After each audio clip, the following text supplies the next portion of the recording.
সুপ্রিয় শিক্ষার্থীরা, আসসালামু আলাইকুম। পরিবেশ রসায়নের নবম লেকচারে তোমাদেরকে স্বাগতম। আজকের ক্লাসটা খুবই গুরুত্বপূর্ণ এবং এই ক্লাসে থিওরিটিক্যাল যে বিষয়গুলো রয়েছে সেই বিষয়গুলো নিয়ে আলোচনা করবো ইনশাল্লাহ।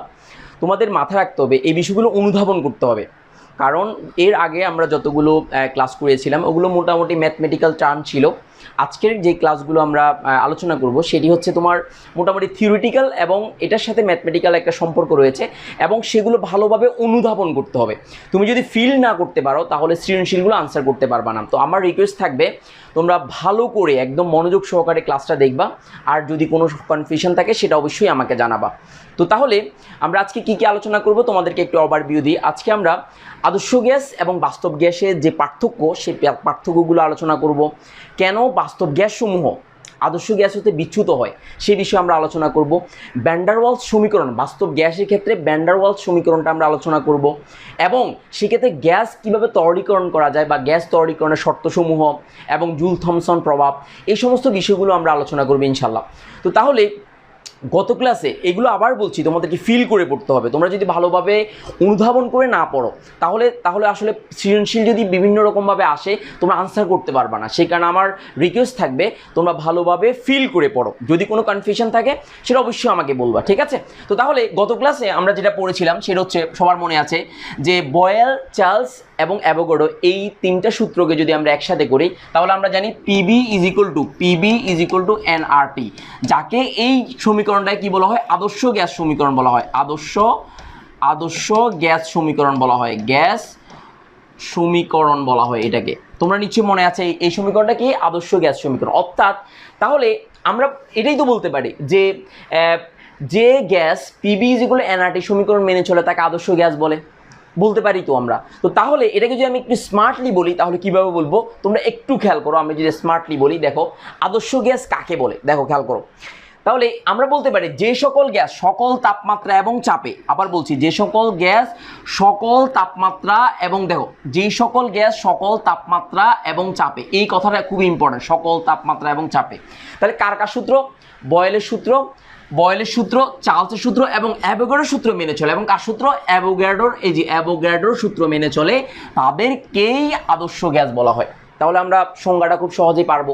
বাস্তবে আদর্শ গ্যাস বলতে আসলে বাস্তবে কোনো কিছু পাওয়া যায় না, এটা একটা মানদণ্ড, এটি হচ্ছে একটা মানদণ্ড। তো তাহলে তোমাদেরকে যেটা মাথায় রাখতে হবে সেটা হচ্ছে যে বাস্তবে কোনো গ্যাস নেই, কোনো গ্যাসই যথাযথভাবে কি এই সূত্রসমূহ মেনে চলে না। এটা একটা কাল্পনিক ধারণা মাত্র, এটা মাথায় রাখতে হবে। আবার বলছি এটা একটা কি? কাল্পনিক ধারণা মাত্র।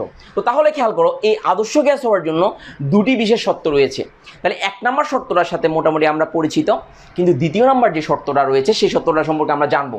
তাহলে এক নম্বর শর্তটা কি বলতো? যে সকল তাপমাত্রা ও চাপে PB is equal to nRT সমীকরণ মেনে চলবে, এটা হচ্ছে প্রথম শর্ত। দ্বিতীয় শর্তটা হচ্ছে স্থির তাপমাত্রায় আদর্শ গ্যাসসমূহের আভ্যন্তরীণ শক্তি আয়তনের উপর নির্ভর করে না। এই বিষয়টা খুবই গুরুত্বপূর্ণ। তাহলে দেখো, স্থির তাপমাত্রায় আদর্শ গ্যাসসমূহের আভ্যন্তরীণ শক্তি, তার যে নিজস্ব আভ্যন্তরীণ শক্তি রয়েছে সেটা আয়তনের উপর নির্ভরশীল নয়। তাহলে এটাকে গাণিতিকভাবে আমরা এইভাবে লিখতে পারি যে del E divide by del B, অর্থাৎ আয়তনের সাপেক্ষে যে শক্তির পরিবর্তন স্থির তাপমাত্রা ইজ ইকুয়াল টু 0। কিন্তু বাস্তবে এটা কখনোই কি না? সম্ভব না। আবার বলছি, বাস্তবে এই বিষয়টা কখনোই কি না? সম্ভব না। বাস্তব গ্যাসের যে উদাহরণ রয়েছে বা বাস্তব গ্যাসের যে বৈশিষ্ট্য রয়েছে সে সম্পর্কে আমরা এখন জানবো। তাহলে দেখো, বাস্তব গ্যাস বা অনাদর্শ গ্যাস বলতে কি বোঝায়? তাহলে দেখো খেয়াল করো, বাস্তব গ্যাস বলতে আমরা কি, যেমন আমরা কয়েকটা উদাহরণ দিতে পারি, যেমন হাইড্রোজেন, তারপর হচ্ছে nitrogen, oxygen, carbon dioxide, methane ইত্যাদি, এগুলোই হচ্ছে বাস্তব গ্যাস। এখন এই বাস্তব গ্যাসগুলো কি কি ধরনের শর্ত মেনে চলে বা কি কি বৈশিষ্ট্য রয়েছে সেটা আমরা জানবো। তাহলে দেখো, বাস্তব গ্যাসের বৈশিষ্ট্যগুলো রয়েছে, তাহলে সেটা পিভি সমান এনআরটি এই সমীকরণটা মেনে চলবে না। দ্বিতীয় নম্বর শর্ত হচ্ছে 1 অ্যাটমসফিয়ার চাপ বা তার নিচে বা উচ্চ তাপমাত্রায় বাস্তব গ্যাসসমূহ মোটামুটি আদর্শ আচরণ করে। এই বিষয়ের ব্যাখ্যা আমি কিছুক্ষণ পরে দিচ্ছি, এই বিষয়টার ব্যাখ্যা আমি দিচ্ছি কিছুক্ষণ পরে। তাহলে দেখো, চাপ যত নিম্ন এবং তাপমাত্রা যত উচ্চ হয় বাস্তব গ্যাসসমূহের আচরণ ততই আদর্শ গ্যাসের ন্যায় হয়। কিন্তু উচ্চ চাপ এবং নিম্ন তাপমাত্রায় আদর্শ আচরণ থেকে বাস্তব গ্যাসে কি করে? বিচ্যুতি করে। সেই বিষয়টা আমি এই যে ব্যাখ্যাগুলো সেটা আমি এখন দেব। তারপরে বাস্তব গ্যাসের জন্য প্রযোজ্য যে সমীকরণটা সেটা হচ্ছে কি ভ্যান ডার ওয়ালস সমীকরণ। এমনি আদর্শ গ্যাসের জন্য সমীকরণ হচ্ছে পিভি সমান এনআরটি সমীকরণ, কিন্তু বাস্তব গ্যাসের জন্য সমীকরণ P plus N square A by B square into V minus N B is equal to NRT, যেটা ভ্যান ডার ওয়ালস সমাধান করে। আমরা এবার আমি বিষয়টা একটু ব্যাখ্যা করি, তাহলে তোমার জন্য বিষয়টা সহজ হবে।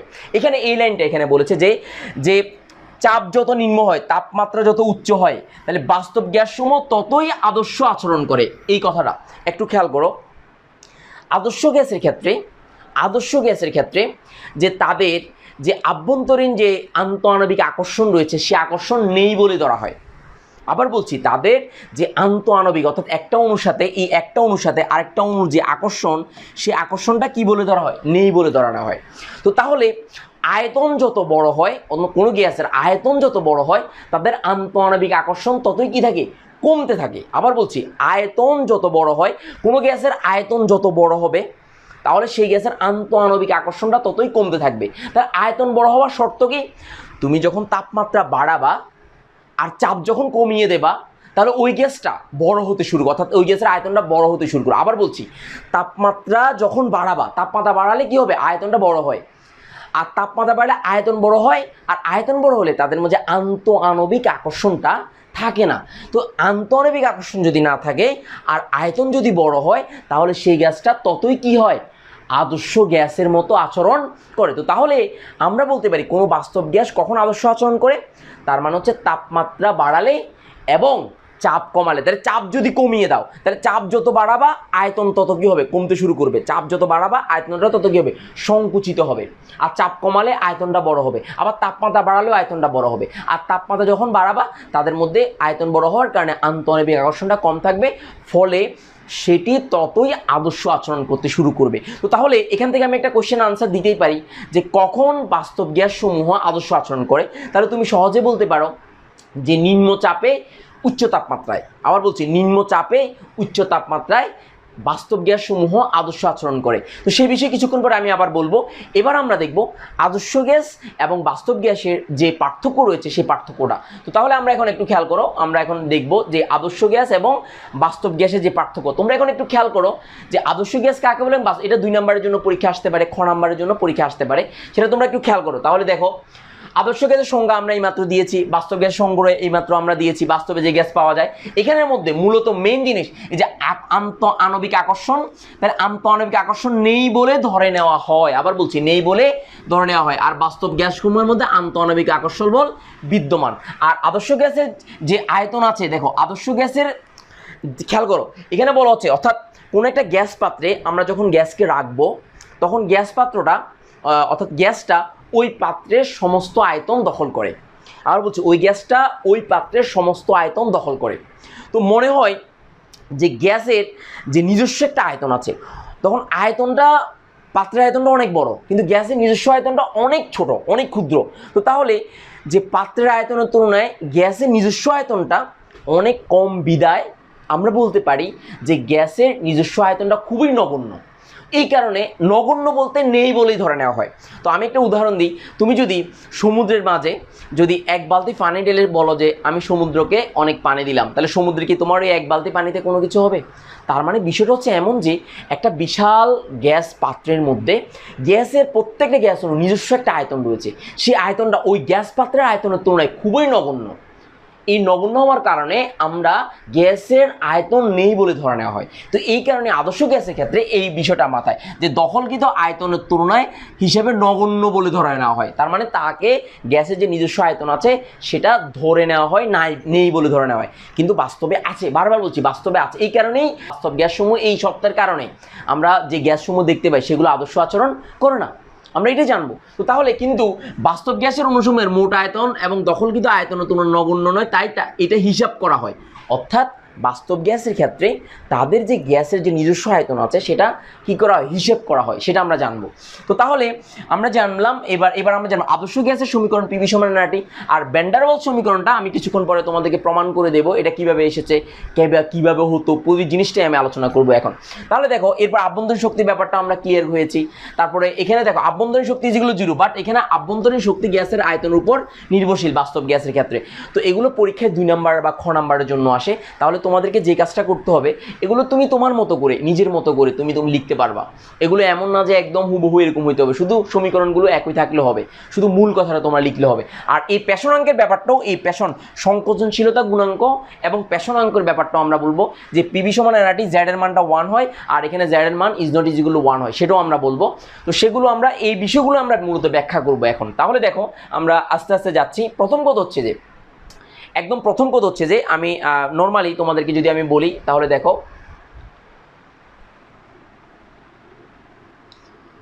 খেয়াল করো,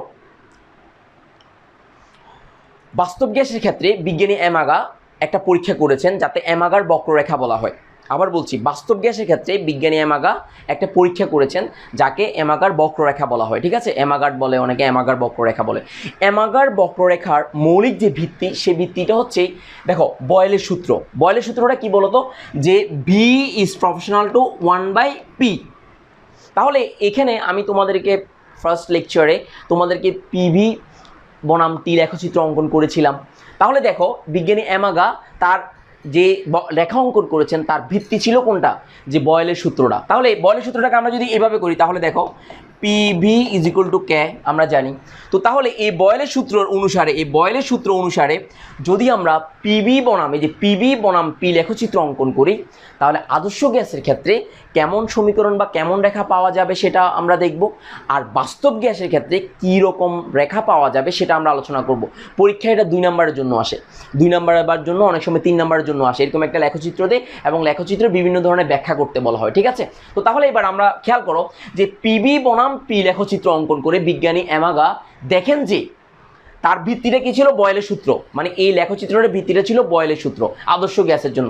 কিন্তু তিনি কয়েকটি গ্যাসের জন্য তিনি লেখচিত্র অঙ্কন করে কি পান, তোমরা একটু খেয়াল করো। এখানে তিনি 1টা 2টা 3টা, আমি যদি অক্সিজেনের জন্য বলি, তাহলে অক্সিজেনের লেখচিত্রটা হবে এরকম, এই অক্সিজেনের লেখচিত্রটা হবে এইভাবে যাবে। অক্সিজেনের এখানে O2, আমি O2টা লিখবো।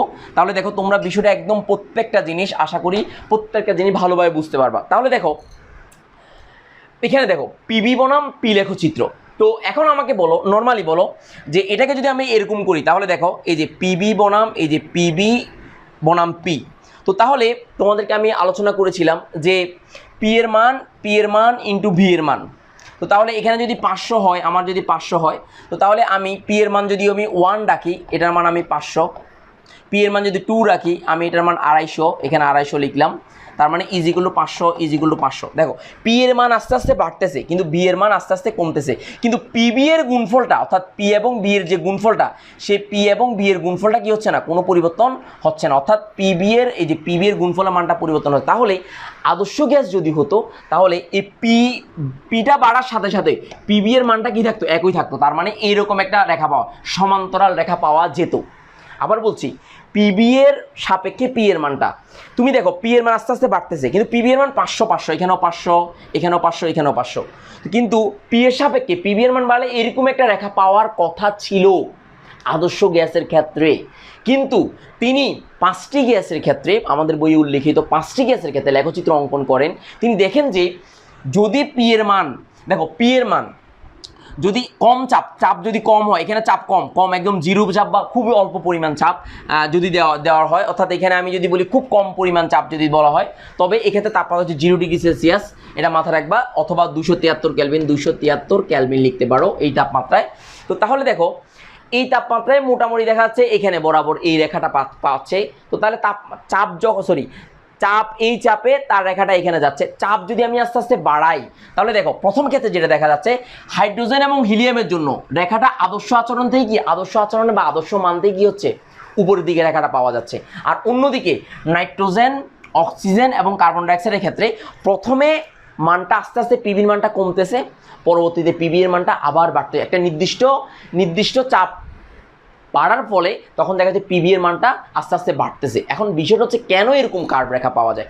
তো তার আগে লেখচিত্রটা তোমরা ভালোভাবে বোঝার জন্য বা মনে রাখার জন্য আমি একটি টেকনিক বলছি, তোমাদের এই টেকনিকটা মাথায় রাখবা। কারণ ওইটা আঁকতে গেলে তোমাদের অনেক সময় কনফিউশন তৈরি হয়, যেটা কীভাবে আঁকবে, মানে অনেক সময় কনফিউশন তৈরি হয় যে এটা রেখাগুলো এলোমেলো মনে হয়।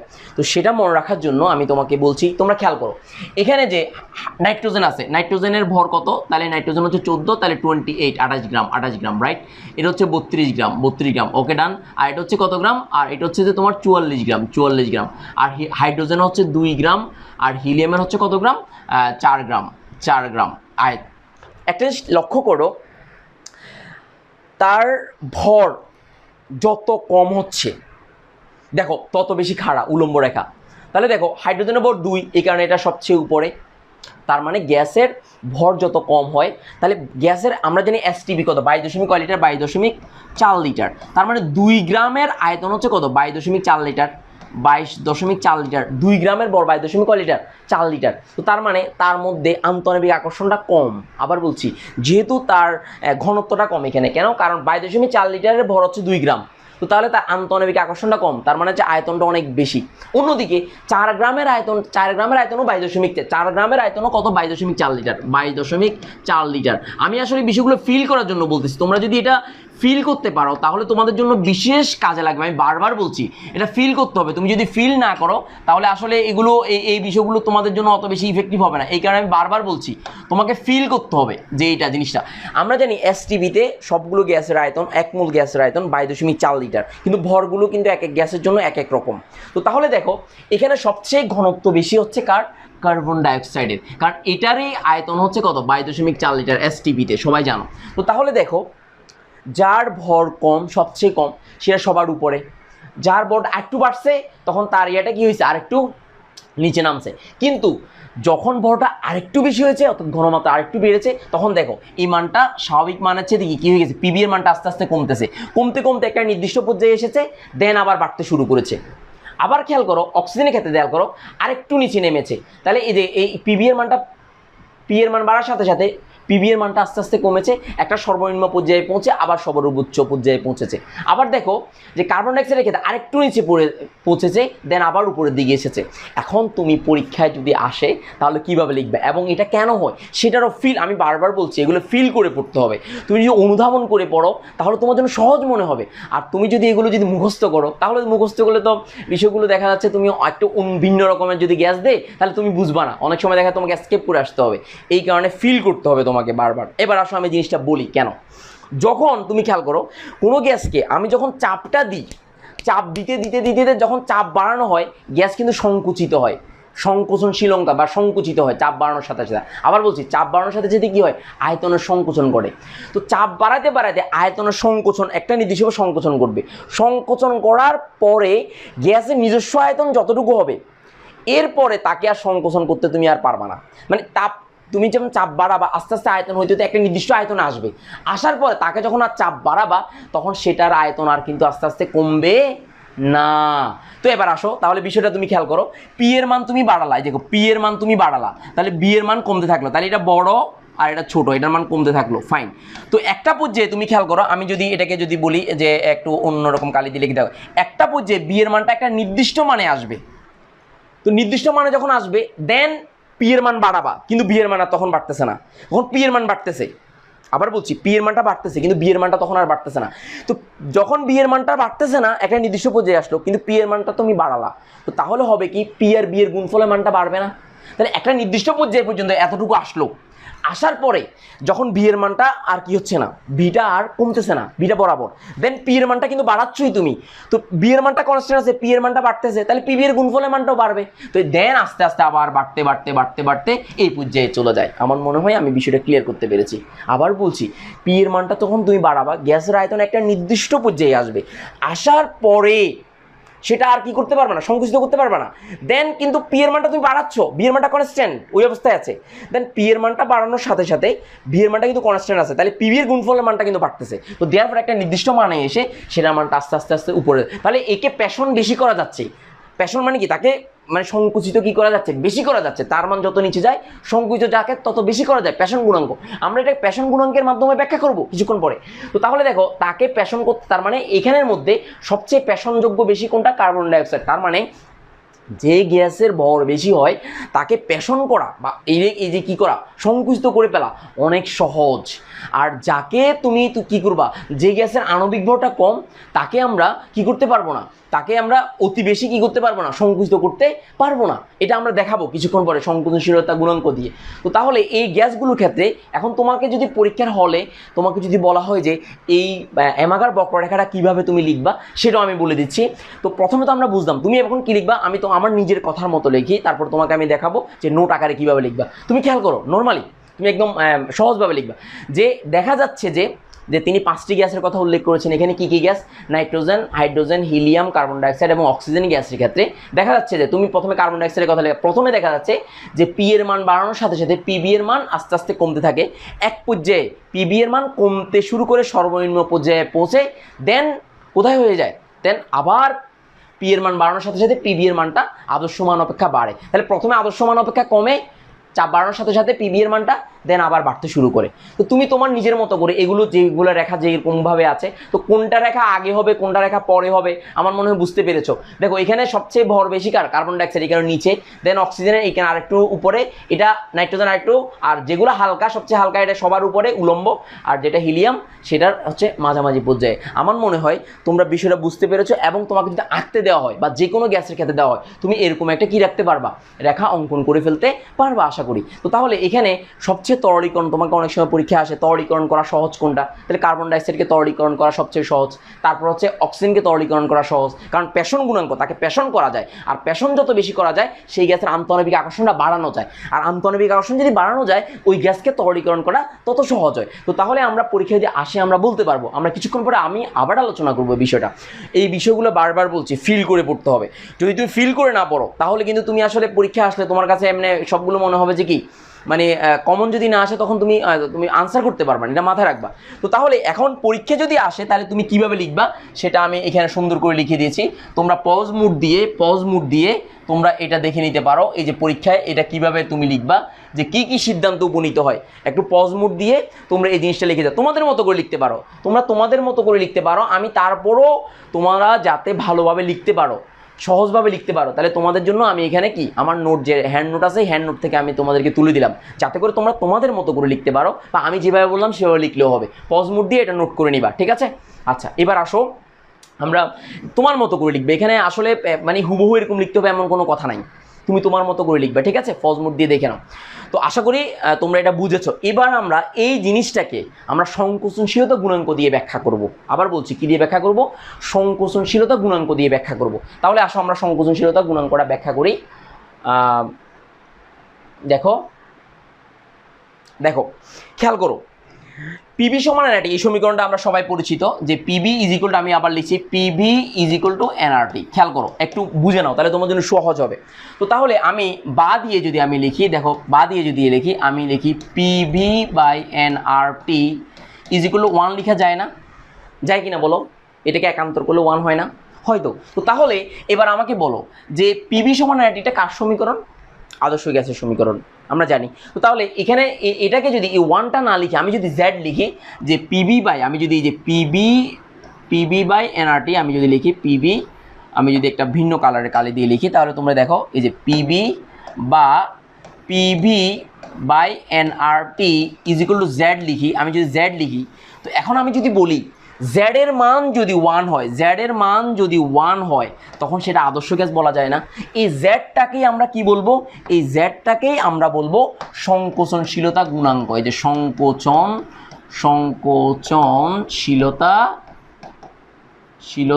গুণাঙ্ক বা পেষণাঙ্ক, গুণাঙ্ক বা পেষণাঙ্ক বলতে পারি, এটা আমার ইচ্ছা যেভাবে বলতে। তো তাহলে আমি এখন বলতে পারি জেড এর মান যদি 1 হয় তাহলে সেটা আদর্শ গ্যাস, আর জেড এর মান যদি 1 এর চেয়ে কম বা বেশি হয় তাহলে সেটা আদর্শ গ্যাস না। তো জেড এর মান 1 এর চেয়ে কম হয় কখন? এই যে 1 এর চেয়ে কম হয় কার? Carbon dioxide, nitrogen. আমি এখানে আরেকটা গ্যাস আঁকি, অক্সিজেনে কত আঁকি, যাতে করে তোমরা বুঝতে পারো। এই যে এখানে অক্সিজেন, এই যে অক্সিজেনটাও আমি এঁকে দিলাম।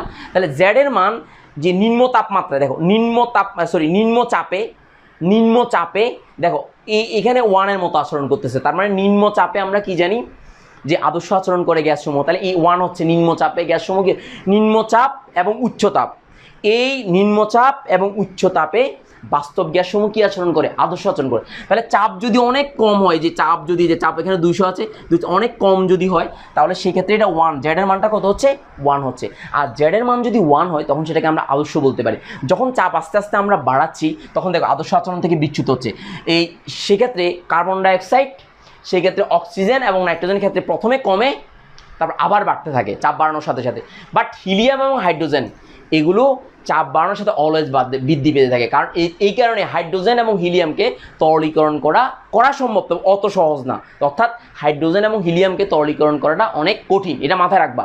আর সবচেয়ে সহজ কোনটা? কার্বন। এটা অবজেক্টিভে কোশ্চেন আসে, তার অনুধাবনমূলক কোশ্চেন আসে, এবং তোমাকে এগুলো ফিল করতে হবে। আমি বারবার বলছি, কারণ এগুলো যদি ফিল না করে পড়ো তাহলে তোমাকে যদি এই ধরনের XYZ দিয়ে দেয় তাহলে তুমি কনফিউশনে পড়ে যাবা।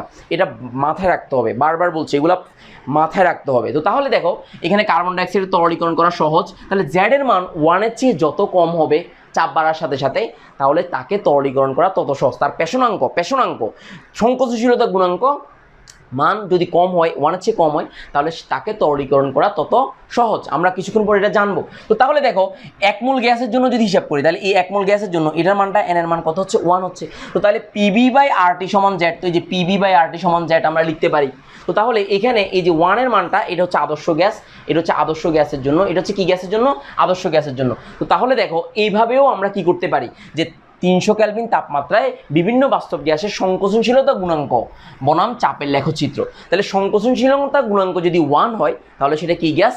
আদর্শ গ্যাস। তো আমরা সংকোচনশীলতা গুণাঙ্কের ব্যাপারটা আমরা নিশ্চয়ই ক্লিয়ার হয়েছে আমাদের।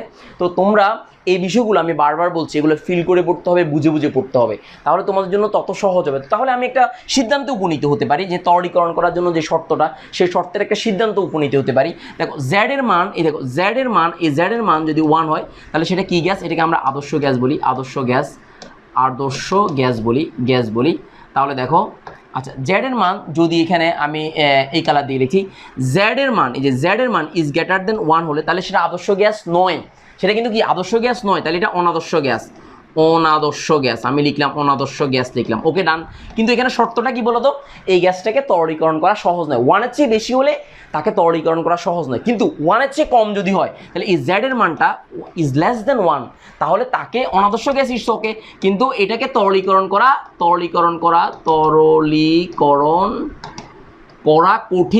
কঠিন, আবার বলছি কঠিন, আর এটাকে তরলীকরণ করা সহজ। তো তাহলে যদি উদ্দীপকে কোশ্চেন আসে, এরকম উদ্দীপক অনেকগুলো বোর্ডে আসছে, আমরা আলোচনা করব পরে। এই বোর্ডের ক্ষেত্রে, এই বোর্ডে অঙ্কগুলোর ক্ষেত্রে এরকম একটা তোমাকে কি দেওয়া হয়? সৃজনশীল দেওয়া হবে।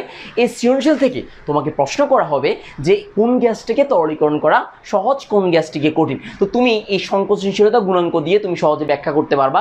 অথবা এমন থাকতে পারে যে পিবি এবং আরটির মানটা দেয়া থাকবে, দেয়া থেকে তোমাকে বলবে যে এই ক্ষেত্রে কোন গ্যাসটিকে তরলীকরণ করা সহজ। দেন তুমি জেডের মানটা বের করে দেন তুমি সিদ্ধান্ত নিবা কোন গ্যাসকে তরলীকরণ করা সহজ, কোন গ্যাসকে তরলীকরণ করা কঠিন। এটা মাথায় রাখবা, এটা খুবই ইম্পর্টেন্ট একটা বিষয়। এরপর অংশটা আমরা একটু যাব। দেখো খেয়াল করো, আদর্শ গ্যাসের ক্ষেত্রে আমরা যেটা জানি সেটা হচ্ছে পিবি = এনআরটি সমীকরণটা আমরা জানি, খেয়াল করো। কিন্তু বাস্তব গ্যাসের ক্ষেত্রে এই সমীকরণটা কি না, প্রযোজ্য না। বিজ্ঞানী ভ্যান ডার ওয়ালস এই সংক্রান্ত, অর্থাৎ কেন যে বাস্তব গ্যাসসমূহ আদর্শ আচরণ করে না, সেজন্য তিনি 2টা ত্রুটি বের করেন। তাহলে প্রথম যে ব্যাপারটা আমি একটু ক্লিয়ার করি, তাহলে তোমার জন্য বিষয়টা বুঝতে সুবিধা হবে।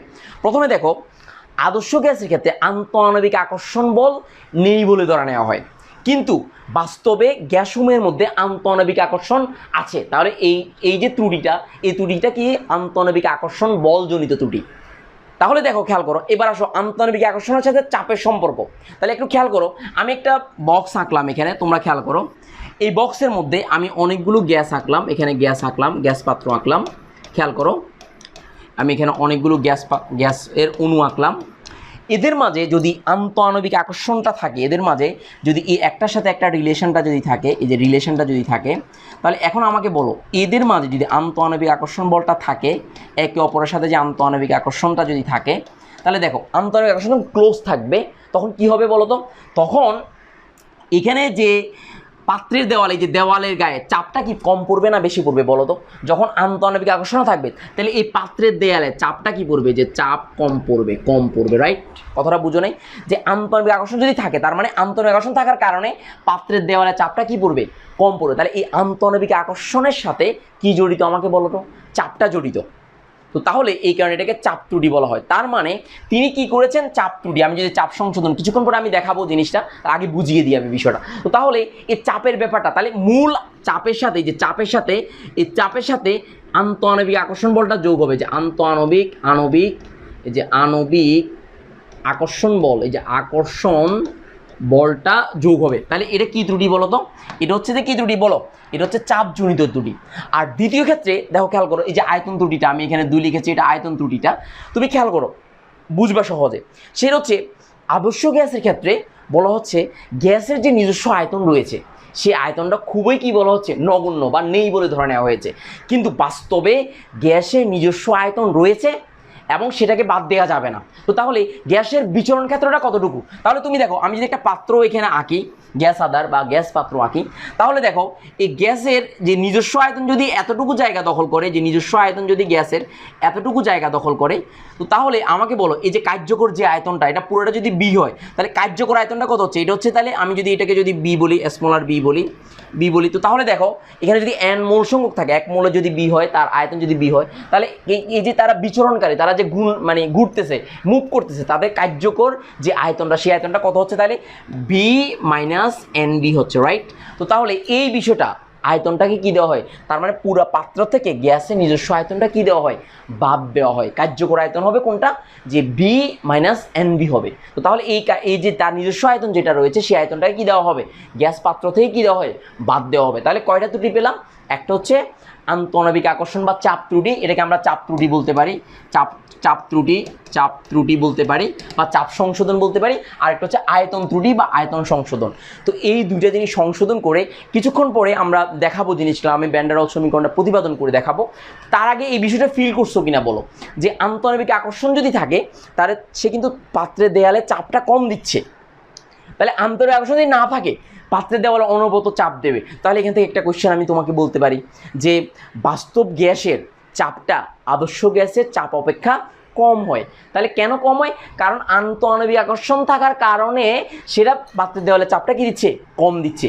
এই কারণে বাস্তব গ্যাসের চাপ আদর্শ গ্যাসের চাপ অপেক্ষা কম হয়। তার মানে আদর্শ গ্যাসের চাপটা বেশি হয়। তাহলে এই চাপের সাথে আন্তঃআণবিক আকর্ষণ বলটা যোগ করা হয়। আমি কিছুক্ষণ পরে এই যে প্রশ্নটা এখন বললাম সেটা গাণিতিকভাবে প্রমাণ করে দেখাবো। তাহলে এই আকর্ষণ বলের মানটা আমি একটু বলে নিই। তাহলে এই n square A by B square, এই n square A by B square, আন্তঃআণবিক আকর্ষণ বলের মানটা হচ্ছে n square A by B square. B মানে হচ্ছে আয়তন।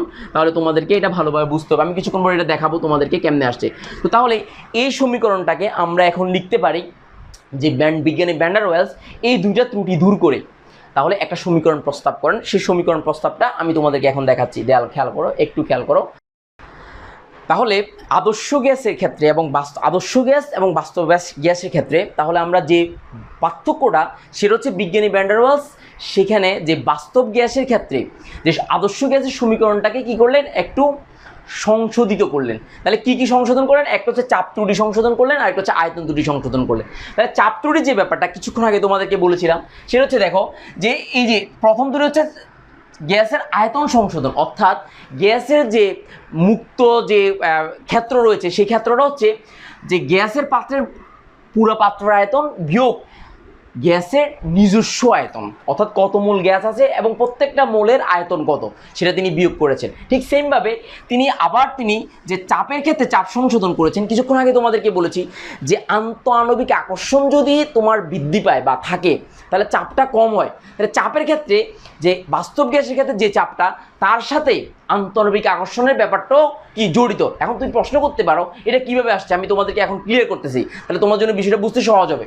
তো আমি আগে সমীকরণটা বুঝিয়ে দিই, তারপর তোমাদের জন্য বিষয়টা আমি আলোচনা করব। তাহলে দেখো, তাহলে এই বাস্তব গ্যাসের জন্য তিনি যে সমীকরণটা প্রস্তাব করলেন, তাহলে সেটা হচ্ছে কি P plus N square A by B square into V minus N B is equal to NRT, এই সমীকরণটা প্রস্তাব করেন। তাহলে এটাকেই আমরা কি বলতে পারি, ভ্যান ডার ওয়ালস সমীকরণ। এই যে ভ্যান ডার ওয়ালস সমীকরণ বলতে পারি, এই সমীকরণটাকে আমরা কি বলতে পারি, ভ্যান ডার ওয়ালস সমীকরণ বলতে পারি। এখন তোমাকে যদি প্রশ্ন করা হয় যে 1 মোল গ্যাসের ক্ষেত্রে ভ্যান ডার ওয়ালস সমীকরণটি লিখো, তো তাহলে তুমি খেয়াল করো এই এন এর মানটা তুমি 1 লিখবা, তাহলে এই এন এর মানটা 1 লিখো। তাহলে এন এর মানটা যদি 1 লিখো তাহলে P plus A by B square into V minus B, N এর মান 1 হয়ে যাবে, আর এখানে এনআরটি এন এর মান 1 হবে। তাহলে 1 মোল গ্যাসের জন্য এই সমীকরণটি অনেক সময় তোমাকে এগুলো অবজেক্টিভে আসে। অবজেক্টিভে তোমাকে সরাসরি কত মোল সেটা না দিয়ে অনেক সময় গ্রাম দিয়ে দিতে পারে। তোমাকে বলা হয় যে 32 গ্রাম কার্বন ডাইঅক্সাইডের জন্য ভ্যান ডার ওয়ালস সমীকরণটি লিখো, অথবা তোমাকে বলা হয় যে 16 গ্রাম অক্সিজেনের জন্য ভ্যান ডার ওয়ালস সমীকরণটি লিখো। তাহলে আমি যদি বলি 16 গ্রাম অক্সিজেনের জন্য ভ্যান ডার ওয়ালস সমীকরণ, তাহলে তোমাকে আগে এই গ্রামটাকে মোলে কনভার্ট করতে হবে। তাহলে মোলে কনভার্ট করলে কত হচ্ছে, 1 মোল অক্সিজেন সমান হচ্ছে 32 গ্রাম। তো তাহলে 16 গ্রাম সমান হচ্ছে 30, উপরে হচ্ছে কত 16, নিচে 32, ভাগ করলে 0.5 মোল হবে। তো তাহলে এই এন এর মান এখানে 0.5 বসবে। তাহলে ওই মানটা বসিয়ে দিলে তুমি ভ্যান ডার ওয়ালস সমীকরণটি পাবা। এবার আমি একটু করে তোমাদেরকে আমি এটার একটু ব্যাখ্যা দিতে চাই, যে তাতে তোমাদের জন্য বিষয়টা যাতে সুবিধা হয়, যে তোমাদের পরীক্ষায় প্রশ্ন হতে পারে। আমি তোমাদেরকে এগুলো দেখাবো যে কিভাবে নোট আকারে লিখতে হবে। তার আগে আমি বিষয়টা একটু বুঝিয়ে দিই, তাহলে তোমাদের জন্য সুবিধা হবে। আমি এটা মুছে দিচ্ছি, মুছে দিয়ে তোমাদের জন্য আমি একটু ক্লিয়ার করি। তাহলে দেখো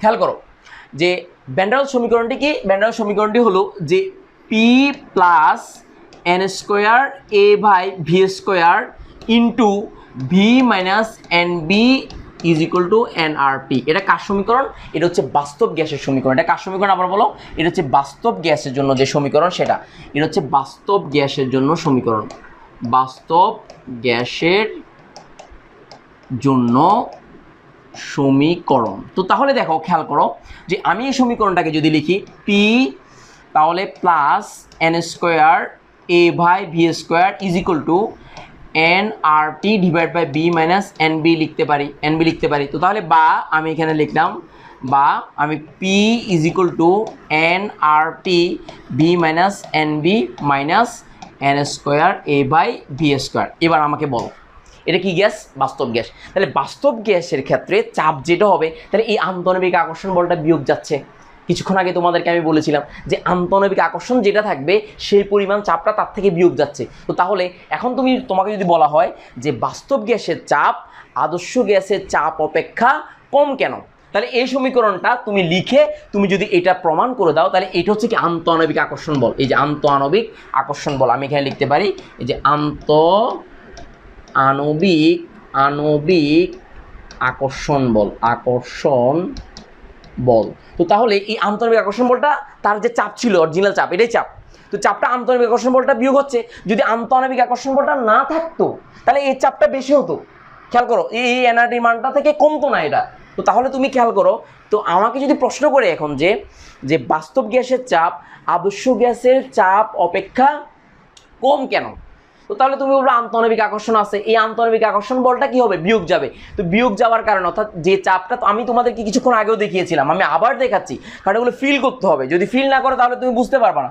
তোমাদেরকে আমি কিছুক্ষণ আগে দেখিয়েছিলাম যে আন্তঃআণবিক আকর্ষণ বলটা যদি একটার সাথে একটা থাকে, যে আন্তঃআণবিক আকর্ষণ বল যদি থাকে, তাহলে গ্যাসের পাত্রের দেয়ালে চাপটা কম পড়ে। তো এই আন্তঃআণবিক আকর্ষণ বলটা চাপের সাথে যোগ হয়, এটা এই পাশে আনলে চাপের সাথে যোগ হয়।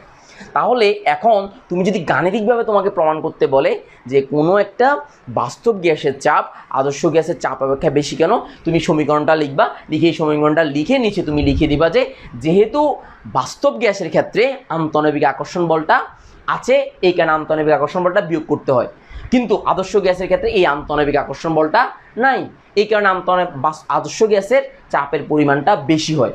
তাহলে আমরা গাণিতিকভাবে খুব সহজেই প্রমাণ করে ফেলতে পারবো এটা। তো তোমাকে যদি প্রশ্ন করে তাহলে আশা করি আনসারটা সুন্দর করে দিতে পারবো আমি যেভাবে লিখেছিলাম। তাহলে বুঝতে পেরেছো তো আন্তঃনবিক আকর্ষণ বলটা কেন বিয়োগ যায়, যে এখানে আন্তঃনবিক আকর্ষণ বলের কারণে চাপটা কি হয়, কম হয়, পাত্রের দেয়ালে চাপটা কি হয়, কম হয়। আমরা মনে হয় বিষয়টা ফিল করতে পেরেছি। যদি ফিল করতে না পারো তাহলে অবশ্যই আমাকে জানাবা যে স্যার আমি সেটা বুঝি না, আমি ইনশাল্লাহ আবার বুঝিয়ে দেবো তোমাদেরকে। তো তাহলে এবার আমরা থিওরিটিক্যালি জিনিসটাকে ব্যাখ্যা করতে পারি, যে থিওরিটিক্যালি ব্যাখ্যা করলে আন্তঃনবিক আকর্ষণ বলের কথাটাই আসবে, তো সেটাই আমরা লিখবো। তো সেটা কিভাবে লিখবো সেটা আমি তোমাদেরকে এখন দেখাচ্ছি। তাহলে দেখো এই যে খেয়াল করো, এই যে দেখো এই উচ্চ চাপে নিম্ন তাপমাত্রা, এটা তো আমরা দেখিয়েছিলাম যে তোমরা দেখো খুব নিম্নচাপ এবং উচ্চ তাপমাত্রায় বাস্তব গ্যাসগুলো আদর্শ আচরণ গ্যাসের মতো প্রদর্শন করে কেন?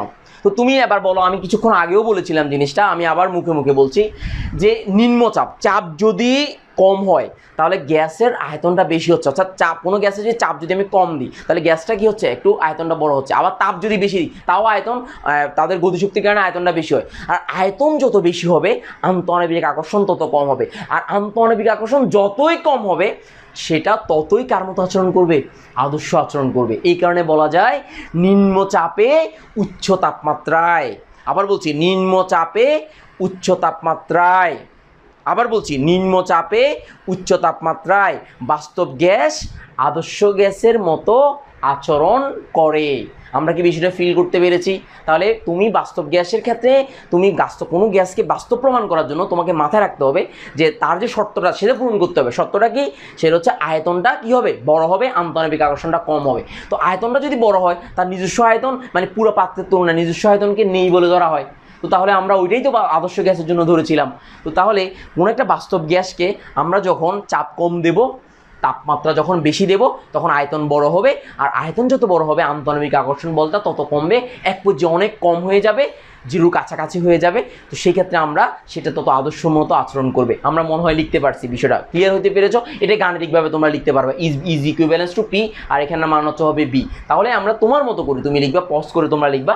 এছাড়া এইভাবে দেখো, উচ্চ তাপমাত্রা এবং নিম্নচাপে বাস্তব গ্যাস সময় আদর্শ গ্যাসের মতো আচরণ করে, এই কোশ্চেনেরও আনসার তুমি তোমার মতো করে দিতে পারবা। আর কিছুক্ষণ আগে আমি তোমাদেরকে বলেছিলাম যে বাস্তব গ্যাসের চাপ, আবার বলছি বাস্তব গ্যাসের চাপ আদর্শ গ্যাসের চাপ অপেক্ষা, বাস্তব গ্যাসের চাপ আদর্শ গ্যাসের চাপ অপেক্ষা কম। তার মানে আদর্শ গ্যাসের চাপটা পাত্রের দেওয়ালে বেশি, এটা মাথায় রাখবা, ঠিক আছে কিনা? তার মানে তার মধ্যে আদর্শ গ্যাসের ক্ষেত্রে আন্তঃআণবিক আকর্ষণ বলটা নেই বলে ধরে নেওয়া হয়, কিন্তু বাস্তব গ্যাসে আন্তঃআণবিক আকর্ষণ আছে। এই কথাগুলো আমি বারবার বলছি, কেন জানো? কারণ এগুলো তোমার কানে বাজতে হবে, ফিল করতে হবে। তুমি যদি এগুলো ফিল করতে না পারো তাহলে তুমি পরীক্ষা লিখতে পারবা না। একই কথা আমি বারবার বলতেছি, কেন বলছি? যাতে করে তোমার কাছে বিষয়টা সহজ মনে হয়, যাতে তুমি ফিল করতে পারো, বুঝতে পারো। তো তাহলে এবার আমরা আরেকটা কোশ্চেন আমরা দেখব, সেটা হচ্ছে যে এই দেখো, এই কিছুক্ষণ আগে যেটা বললাম সেটার আনসারটা কীভাবে তুমি লিখবা সেটা তুমি লিখতে পারো। দেখো এদিকে দেখো, যে আদর্শ গ্যাস বাস্তব গ্যাসের মধ্যে কোনটা চাপ কম হবে? এবার বলো তোমার কোনটা চাপ কম হবে, নিজেকে প্রশ্ন করো। আদর্শ গ্যাসের চাপ কম হবে না বাস্তব গ্যাসের চাপ কম হবে, বলো। তাহলে দেখো এখানে কিভাবে লিখেছি সেটা তুমি আনসারটা পাবা, যে বাস্তব গ্যাসের চাপ কম হবে কারণ আদর্শ গ্যাসের অনুষঙ্গের মধ্যে আন্তঃআণবিক আকর্ষণ বা বিকর্ষণ নেই, আন্তঃআণবিক। দেখেছো? তো এটাকে আমি গাণিতিকভাবে লিখেছিলাম না কিছুক্ষণ আগে কি লিখেছিলাম মনে আছে? আবার লিখছি মনে থাকার জন্য। তাহলে P plus N square A by B square, আর এখানে হচ্ছে v minus N B is equal to N r p. তো তাহলে আমি যদি এখানে বা দিই তাহলে এখানে দেখো বা দিই, তাহলে পি ইজ ইকুয়াল টু, তাহলে এখানে কি হচ্ছে n r p v minus N B minus এটা বিয়োগ যাবে n square A by V square. তো তাহলে আমাকে বলো তোমরা, এই যে সমীকরণটা, এটা থেকে তুমি বলবো আন্তঃআণবিক আকর্ষণ বলটা কি যাবে, বাস্তব গ্যাসের ক্ষেত্রে বিয়োগ যাবে। ফলে বাস্তব গ্যাসের চাপটা, এটা হচ্ছে বাস্তব গ্যাসের চাপ, এই যে বাস্তব গ্যাসের চাপ। তো তাহলে এখানে একটা জিনিস খেয়াল করো, এটাকে পি এ বা চাপ ফ্যাক্টরও বলা হয়, পি এ বা চাপ ফ্যাক্টর অনেক সময় বলা হয়, চাপ ফ্যাক্টর বলা হয়, ঠিক আছে? আর এটাকে আয়তন ফ্যাক্টর বলা হয়, এটাকে আয়তন ফ্যাক্টর। তার মানে এই ফ্যাক্টরগুলো কি হবে, তোমাকে এখানে প্রমাণ করে দেখিয়ে দিতে হবে, বুঝিয়ে দিতে হবে এবং ফিল করতে হবে। তাহলে তোমার জন্য বিষয়টা কি হবে, অনেক সহজ মনে হবে, ঠিক আছে? আশা করি ফিল করতে পেরেছো। তো তাহলে এগুলো তোমার নিজের মতো করে লিখতে পারো। এছাড়া আমি কিছুক্ষণ আগে তোমাদেরকে বলেছিলাম যে তোমাকে ভ্যান ডার ওয়ালস সমীকরণটি বিভিন্ন গ্যাসের ক্ষেত্রে বলতে হতে পারে। তো সেগুলো কেমনে হয় সেগুলো আমি একটা উদাহরণের সাহায্যে তোমাদেরকে আমি দেখাচ্ছি। দেখো এখানে যে তোমাকে এখানে প্রশ্ন করছে, দেখো 32 গ্রাম, এই যে দেখো 32 গ্রাম, আমি যদি প্রশ্ন করি এখানে যে 32 গ্রাম অক্সিজেন গ্যাসের জন্য ভ্যান ডার ওয়ালস সমীকরণটি লিখো। ফার্স্ট কাজ, গ্রাম দেওয়া থাকুক, আয়তন দেওয়া থাকুক, এসটিভিতে আয়তন দেওয়া থাকুক, ফার্স্ট কাজ হচ্ছে মোলে কনভার্ট করা। আবার বলছি মোলে কনভার্ট করা। মোলের কয়টি সূত্র রয়েছে? 5টি সূত্র রয়েছে। আমি দেখিয়েছিলাম মোলের 5টি সূত্র কীভাবে, এসটিভিতে সূত্র দেখিয়েছিলাম, মনে আছে কিনা জানি না। যদি মনে না থাকে 4th নাম্বার লেকচারটা আবার দেখবা, ঠিক আছে? কত নাম্বার লেকচার? 4th নাম্বার লেকচারটা আবার দেখবা। মোলের সূত্রগুলো আমি ক্লিয়ার করেছিলাম। তারপর এখানে দেখো, আমি আগে আলোচনা করেছিলাম তো তাহলে এখানে প্রথম কাজ হচ্ছে এই গ্রামটাকে কিসে নিয়ে যাবো, এই গ্রামটাকে আমি মোলে নিয়ে যাব। আবার বলছি এই গ্রামটাকে আমি কিসে নিয়ে যাব, মোলে কনভার্ট করবো। তাহলে মোলে কনভার্ট করো, এই 32 গ্রাম অক্সিজেন সমান কত, 1 মোল। তো তাহলে এন এর মানটা 1 বসাই দিবা, এই এন এর মানটা 1 বসাই দিবা, এন এর মানটা 1 বসাই দিবা, এন এর মানটা 1 বসাই দিবা। তো বসাই দেবো 1 মোল অক্সিজেন। তো বসালে ক্যালকুলেশনটা কেমন আসে, এরকমই তো আসে নাকি। তো তাহলে তোমাকে যে কোনো গ্যাস দেওয়া হোক, যেরকম গ্যাস দেওয়া হোক না কেন, আয়তন দেওয়া হোক এসটিভিতে আয়তন দেওয়া থাকতে পারে, তোমাকে ভর দেওয়া থাকতে পারে, তোমাকে ডিরেক্ট মোল দিয়ে থাকতে পারে। ফার্স্ট কাজ হচ্ছে মোলে কনভার্ট করা, মোলে কনভার্ট করে এন এর মানটা এখানে লিখে দেওয়া। যদি এন এর মানটা তুমি লিখে দিতে পারো তাহলে তোমার জন্য এই যে সমীকরণ ব্যান্ডাল সমীকরণটা প্রুভ হয়ে যাবে। তাহলে বিষয়টা কি বুঝতে পেরেছো, আমার মনে হয় বুঝতে পেরেছো। এবারে আমরা এক্সেপশনাল দুইটা জিনিস আমরা শিখবো, সেটা হচ্ছে গ্যাস তরলীকরণের সূত্র। কিছুক্ষণ আগে যদিও বা আমি আলোচনা করেছিলাম গ্যাস তরলীকরণের সূত্রটা। গ্যাস তরল করতে হলে কী করতে হয়, তাকে চাপ দিয়ে পেষণ করতে হবে, অর্থাৎ চাপ বেশি, চাপ বাড়াতে হয়। তো চাপ বাড়ালে কী করতে হয়, তাপমাত্রা কমাতে হয়। তাপমাত্রা যদি কমায়, চাপ যদি বাড়াও, আন্তঃআণবিক আকর্ষণ বাড়বে। আর আন্তঃআণবিক আকর্ষণ যদি বাড়ে তাহলে কী হবে, গ্যাসটা কী হবে, কাছাকাছি নিকটবর্তী হবে, ফলে তারা কী হয়, তরল হবে। এবং তাপমাত্রা যদি আরও কমানো হয় কী হয়, কঠিন, কোনো কোনো গ্যাস কঠিনও হয়। মনে থাকবে কি না। তাহলে গ্যাস তরলীকরণের সত্য কয়টা, দুইটা। একটা কি, যে তাপমাত্রা হ্রাস করে, আরেকটা হচ্ছে চাপ বৃদ্ধি করে। এছাড়া আরেকটা প্রভাব আছে গ্যাস তরলীকরণের জন্য, জুল থমসন প্রভাব। এটা পরীক্ষায় এসেছে বিগত বছরগুলোতে, পরীক্ষায় এসেছে। আমরা সেই বিষয়টাও আমরা জুল থমসন প্রভাবটাও আমরা জানবো। জুল থমসন প্রভাবের কারণে কেমনে গ্যাস তরলীকরণ করা সেটাও আমরা জানবো। তো তার আগে আমরা এই দুইটা পয়েন্ট জানি, যে একটা হচ্ছে তাপমাত্রা হ্রাস করে, আরেকটা হচ্ছে চাপ কী করে, বৃদ্ধি করে। এই দুইটা যদি কাজ করো তাহলে গ্যাসটাকে কী করা যায়, তরলীকরণ করা যায়। আবার বলছি কোন গ্যাসকে তরলীকরণ করা সহজ, যার এর মান যার 1-এর চেয়ে কম সেই গ্যাসকে পেষণ করা যায় বেশি, তাকে তরলীকরণ করা সহজ। আর যার এর মান 1-এর চেয়ে বেশি তাকে তরলীকরণ করা কঠিন। মনে থাকবে কিনা। আর যার এর মান 1 হলে সেটা আদর্শ গ্যাস, আর আদর্শ গ্যাসকে তরলীকরণ করাও কঠিন। মনে থাকবে কিনা, আদর্শ গ্যাসকে তরলীকরণ করাও, এই কারণে একটা কোশ্চেন হতে পারে আদর্শ গ্যাসকে তরলীকরণ করা যায় না কেন। তাহলে কোশ্চেন আনসার সহজভাবে, আদর্শ গ্যাসের আন্তঃআণবিক আকর্ষণ নেই বলে ধরে নেওয়া হয়। তো আন্তঃআণবিক আকর্ষণ যদি নেই বলে ধরে নেওয়া হয় তা একে অপরের কাছাকাছি আসবে না, আর কাছাকাছি যদি না আসে তাহলে তরল হবে না। তাহলে সোজা কথা, তুমি তোমার নিজের ভাষায় লিখবা, তাহলে আমার মনে হয় তোমাকে এখানে কোনো কষ্ট করতে হবে না, ঠিক আছে। তো তাহলে এখন আসো আরেকটা বিষয় জানবো, যে এটা পরীক্ষায় আমরা দিয়ে থাকি সাধারণত, সেটা হচ্ছে ক্রিটিক্যাল টেম্পারেচার। ক্রান্তিচাপ, ক্রান্তিতাপ, ক্রান্তি আয়তন, এগুলো আমরা জানবো। তাহলে দেখো এগুলো ভালো করে জানতে হবে, কারণ এগুলো পরীক্ষায় দেওয়া থাকে এবং কীভাবে দেওয়া থাকবে সেটাও আমরা জানবো। তাহলে দেখো পদার্থের ক্রান্তি তাপমাত্রা কি, তারপর হচ্ছে ক্রান্তিচাপ কি। ক্রান্তিকে আরেকটা শব্দ দ্বারা প্রকাশ করা হয়, সেটা হচ্ছে সন্ধি। ক্রান্তিকে সন্ধিও বল, সন্ধি তাপমাত্রা, সন্ধি চাপ, সন্ধি আয়তনও বলতে পারি আমরা। এটাকে ইংলিশে আমরা বলতে পারি টেম্পারেচার, ক্রিটিক্যাল টেম্পারেচার, এটা টিসি বলতে পারি। আমি এটাকে টিসি বলতে পারি, টিসি, সি মানে হচ্ছে ক্রিটিক্যাল টেম্পারেচার। তো ক্রান্তি চাপ তাহলে টিসি বলতে পারি, ক্রান্তি আয়তন বিসি বলতে পারি আমি। এগুলোকে সাংকেতিক ভাষায় দেওয়া থাকতে পারে উদ্দীপকে। আবার বলছি এগুলো সাংকেতিক ভাষায় দেওয়া থাকতে পারে উদ্দীপকে। তো এই জিনিসগুলো, এই টার্মগুলোর সাথে পরিচিত হতে হবে, কারণ এই টার্মগুলো পরিচিত না হলে তুমি একটা গ্যাসকে তরল কীভাবে করবা সেটার সাথে তোমার এই বিষয়গুলো খুবই জড়িত, এই কারণে এগুলো জানতে হবে। তাহলে দেখো এটা কি বিষয়টা আমি বলতেছি। তাহলে দেখো ক্রান্তি তাপমাত্রা, ক্রান্তি তাপমাত্রা হচ্ছে যে, খেয়াল করো, যে তাপমাত্রা, আমি আবার বলছি তুমি তোমার নিজের ভাষায় লিখতে পারবা, এখানের মতো করে লিখতে পারবা। আমি আমার নিজের ভাষায় আমি বলতেছি, তাহলে তোমার জন্য বুঝতে যাতে সুবিধা হয়।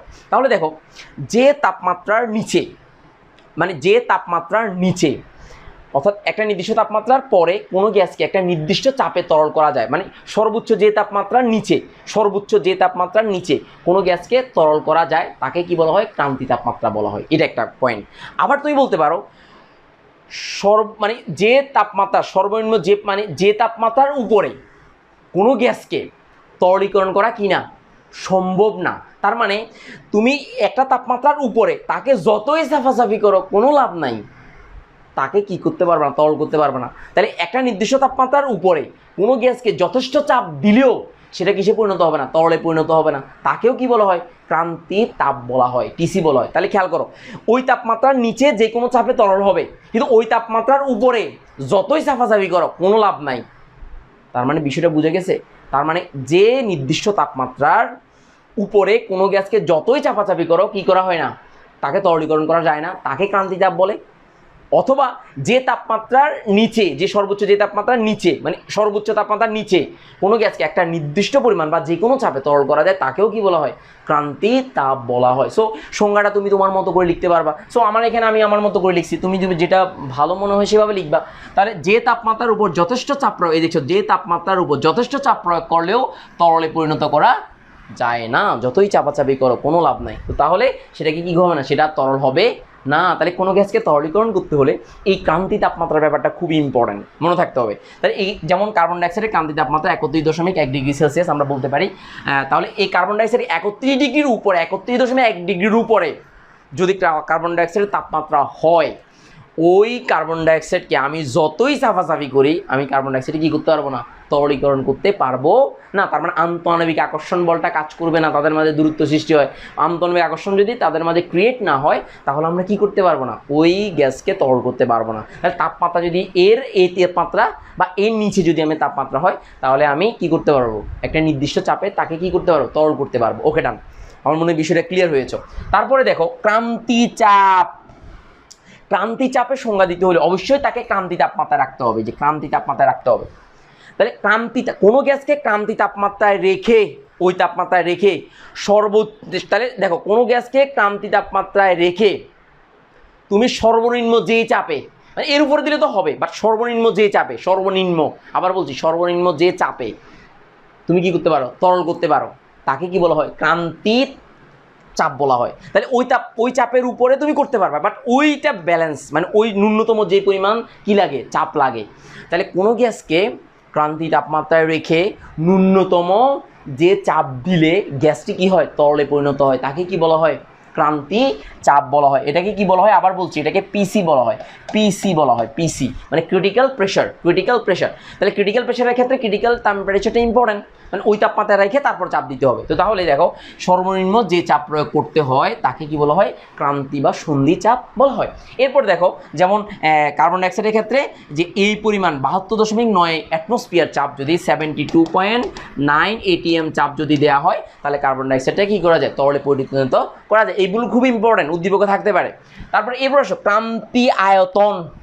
ক্রান্তি আয়তন, তাহলে দেখো যে 1 মোল পরিমাণ তার ক্রান্তি চাপ ও ক্রান্তি তাপমাত্রায়, দেখো এই যে 1 মোল পরিমাণ গ্যাস যে ক্রান্তি চাপ এবং ক্রান্তি তাপমাত্রা যে আয়তন দখল করে, তাকে ওই গ্যাসের ক্রান্তি আয়তন বলে। তার মানে ক্রান্তি চাপ এবং ক্রান্তি তাপ উভয়তেই রেখে কোনো গ্যাস যে আয়তনটা দখল করবে, তাকে আমরা কি বলবো, ক্রান্তি আয়তন বলবো। তার মানে এখানে কার্বন ডাইঅক্সাইডের ক্রান্তি আয়তন 95.65 মিলিলিটার, 95.65 ml। আমরা কি বিষয়টা বুঝতে পেরেছি আশা করি। এগুলো খুবই ইম্পর্ট্যান্ট, সংজ্ঞার জন্য ইম্পর্ট্যান্ট এবং বাস্তবের জন্য ইম্পর্ট্যান্ট, ঠিক আছে।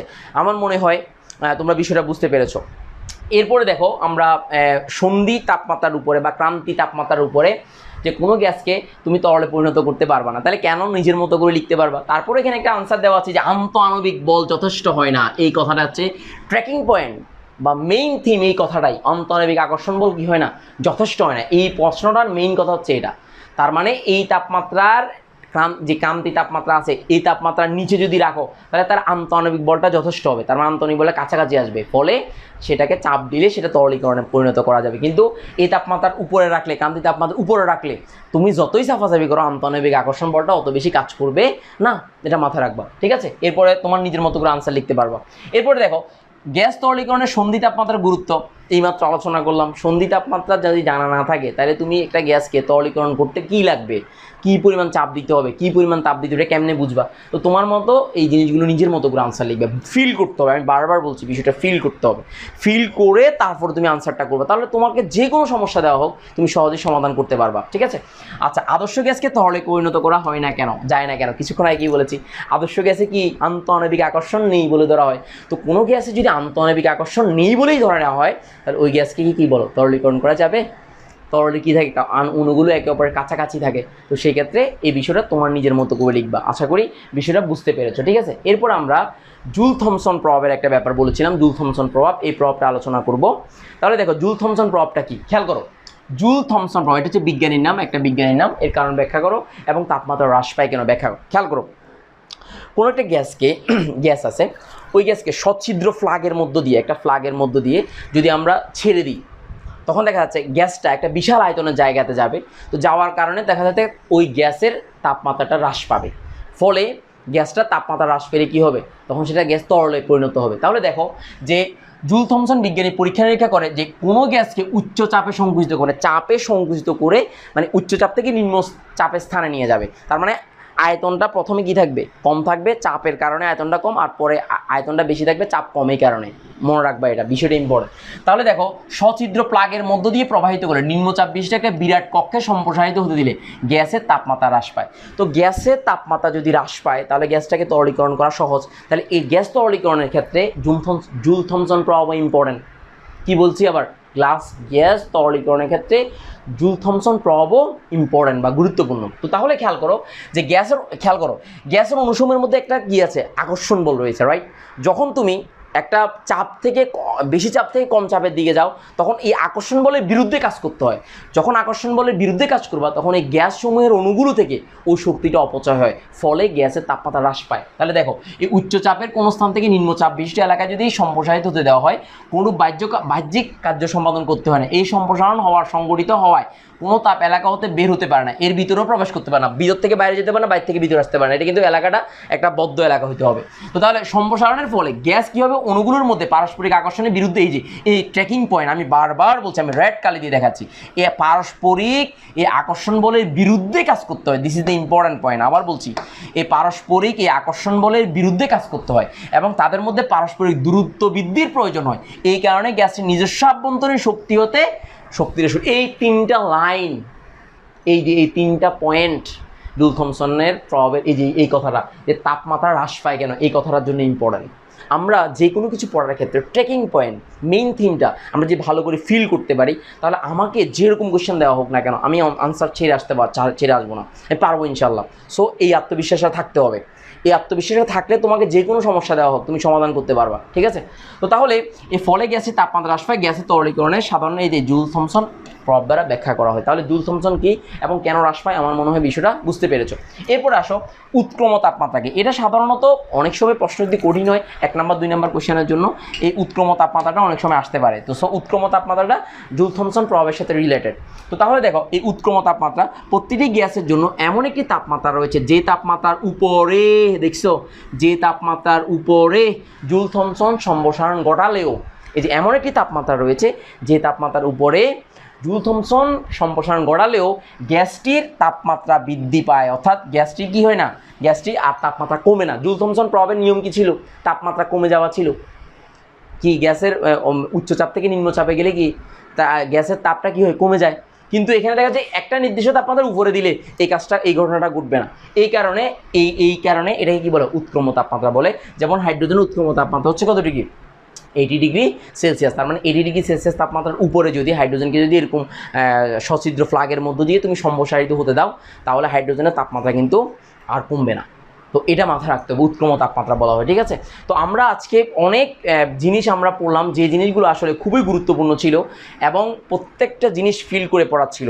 তো আমার মনে হয় তোমরা যদি বিষয়গুলো ভালো করে বুঝতে পারো তাহলে তোমাদের জন্য বিষয়টা সহজ মনে হবে, ঠিক আছে? আর আরেকটা বিষয়, এই যেগুলোর যে আছে, এগুলোর যে নোট আছে, হ্যান্ড নোট আছে এবং এগুলোর যে পিডিএফগুলো আছে, এগুলো তোমাদেরকে আমি তোমাদের মোবাইল নাম্বারটা দিলে আমি দিয়ে হোয়াটসঅ্যাপের মাধ্যমে তোমাদেরকে দিয়ে দেবো, যাতে করে তোমরা আরও বেশি ফিল করে পড়তে পারো।